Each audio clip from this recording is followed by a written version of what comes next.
Hello. When we're looking at version 13 of SPSS, that version is equivalent to the most recent SPSS version in its functionality. However, when you create graphs, version 13 does it slightly differently than the most recent version. I'm going to show you how you do it with version 13. I actually like the interface for version 13 better, so here's how you do it. You go to your graphs drop-down menu. Now, when you go to your graphs drop-down menu, this is the options that you're going to see right here on the right. In my version, they're called legacy dialogues, but for you, you're just going to see it drop down like this.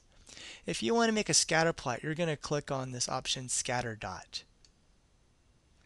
And then you'll go ahead and choose simple scatter. And then click on the define button. You'll be asked, what do you want to put on the y-axis and what do you want to put on the x-axis?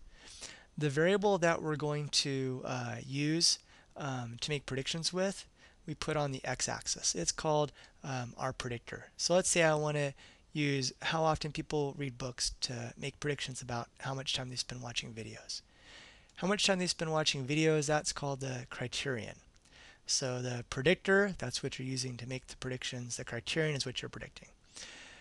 Books and videos, it's not really obvious what should be the predictor or the criterion, so it'd really just be up to you. But let's say I was talking about SAT score and college GPA. In that case, it's really clear that you would be using SAT score to predict the college GPA. Your SAT score would be the predictor, it goes on the x-axis. The college GPA would be the criterion, and it goes on the y-axis. That is covered in the SPSS Basics book, so just review that. Okay, so back to our SPSS version 13. We've moved one variable to the x-axis and the other variable to the y-axis. We can give our scatterplot a title if we want. I just clicked on the titles button over here. So I'll say reading and watching videos. It's either or. Okay, so that's my title there. And I'm ready to get going. So I'll click on the OK. SPSS goes ahead then and creates the graph. And there it is. So here we have our scatter plot. Books is on the x-axis, videos is on the y-axis, and we have a title. Each dot represents a person here. So this is a person who read a little bit more than 5 books and has watched maybe half a video. The person over here has watched somewhere around 9 videos and has read 0 books. And so we can see that this looks like a negative correlation. That is, people who are watching lots of videos are reading very little books, and those people who are reading lots of books are watching very little video. Now let's put the finishing touch on the scatter plot, and that is to put a best fitting line through the dots. So it's really obvious to someone the direction of this correlation. To do that, you're going to double click on the scatter plot. So here I go, click, click. That will bring up the chart editor. And to put in the best fitting line, you go to the Elements drop-down menu and you choose Fit Line at Total. This little properties thing comes up.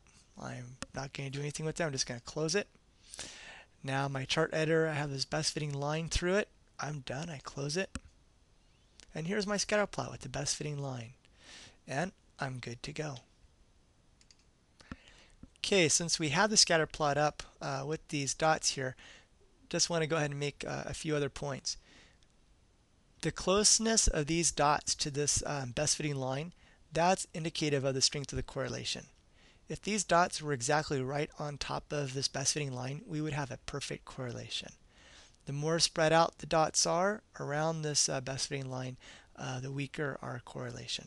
So whenever we have a scatter plot and we put in our best fitting line and all the dots are right around it, that tells us we've got a very strong correlation. You'll also notice that over here it says r squared linear and it gives you a value. Shortly you're going to cover a topic called coefficient of determination. It's coming down the road, and coefficient of determination is r squared. It's your Pearson's R squared. So that's what this means. So don't worry about it right now, but later on when you hear about coefficient of determination, think back to this and you'll know that SPSS puts that right here in the scatter plot. All right.